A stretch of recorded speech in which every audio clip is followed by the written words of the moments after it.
જામનગરના હાપા માર્કેટ યાર્ડમાં ટમેટાના કેટલાક વેપારીઓએ યાર્ડ સત્તાવાળાઓને આવેદન આપ્યું છે। આ આવેદન આપનારા વેપારીઓની મૌખિક અને લેખિત રજૂઆતમાં તફાવત હોવાનું યાર્ડ સત્તાવાળાઓ જણાવે છે।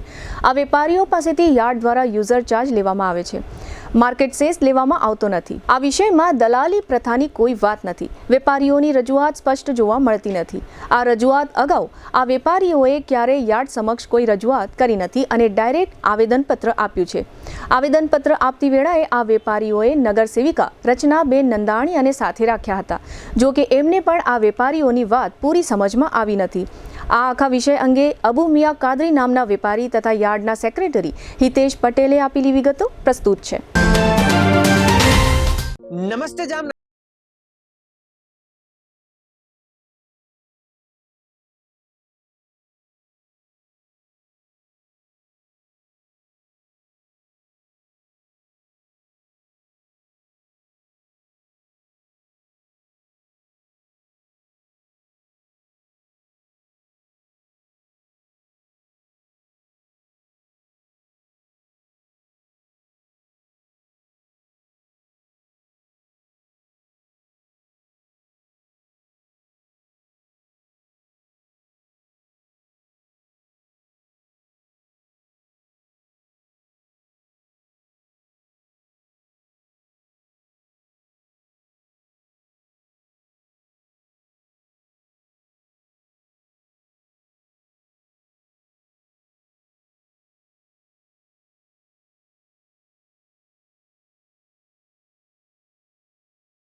આજરોજ મુખ્યત્વે ટમેટાના વેપારીઓ અને રચનાબેન કોર્પોરેટરને સાથે રાખી અને આવેદનપત્ર આપવા માટે આવેલ હતા, પરંતુ અત્યાર સુધી ટમેટા આ જે રજૂઆત કરવા માટે અત્યારે આવેલ હતા એની પહેલા ક્યારે પણ યાર્ડના ટમેટાના વેપારીઓ કે અન્ય શાકભાજીના વેપારીઓ કે તેઓનું શાકભાજી નું એસોસિએશન પણ છે, તેઓએ કોઈ પણ પ્રકારની અત્યાર સુધીમાં અમને રજૂઆત કરેલ નથી આ પ્રકારની।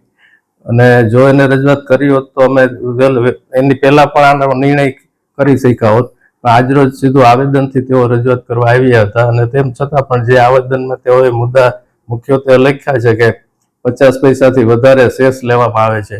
એકચ્યુઅલી 2014 કે 15 થી યાર્ડના કાયદામાંથી શાકભાજી નિયંત્રણમાંથી નીકળી ગયેલ છે અને ત્યારથી સેસ ફી વસૂલવામાં નથી આવતી, પરંતુ યાર્ડની અંદર જો તેઓ લેવેચ માટે આવે અને યાર્ડના પ્રિમાઇસીસનો ઉપયોગ કરે તો તેની 0.5% લઈ અને 2% સુધી યાર્ડના પાવર્સ છે કે એનો યુઝર ચાર્જ લઈ શકે।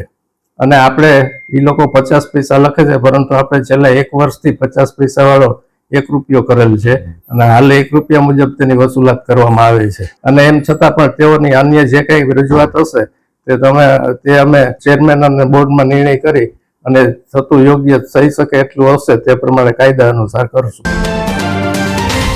અમે આજ અહીંયા યાર્ડમાં આવ્યા છીએ કે ભાઈ યાર્ડનો જરા કંઈ નીતિ નિયમ કંઈ શેષ બારામાં આવ્યા છીએ, જે અડધો ટકા આવતો તો એ લોકોએ રૂપિયો વાત કરી નાખ્યો છે ને એ વસ્તુ શેષ દલાલ અમારી પાસે લે, પણ એની જગ્યાએ આ યાર્ડ વાળા અમને લે છે। રોજ અમારે ગેટ પાસે આ લોકોને ભાવની કઈ ખબર નથી હોતી ને ગેટ પાસે રહીને રોજ અમારે લપ કરવી પડે છે આના માટે કરીને।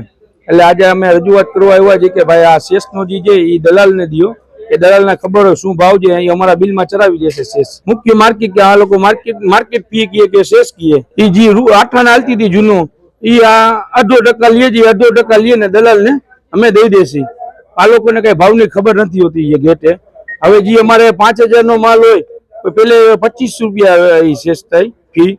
હવે અટાણે ઈ 50 નહીં, ડાયરેક્ટ 100 રૂપિયા. આ લોકોને ભાવની કઈ ખબર નથી હોતી. એના હિસાબે અહીંયાથી અમને મોંઘો પડે છે ને અમારે ત્યાં માલ મોંઘો વેચવો પડે છે. ને બાકી યાર્ડમાં જે ચવલી દલાલ છે કે યાર્ડ દલાલ પાસેથી ડાયરેક્ટ લઈને અહીંયા વેચી નાખે છે.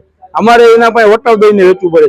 જે સવારે 500 રૂપિયાનો કેટ હોય તો એ અમને 100 રૂપિયા 50 રૂપિયા રાખી ને 600 રૂપિયા નો દે. એ અમે ત્યાં લઈ જાય તો 20-30 રૂપિયા અમારે એમને ખર્ચો ચડી જાય, શેષ મજૂરી ને બધે.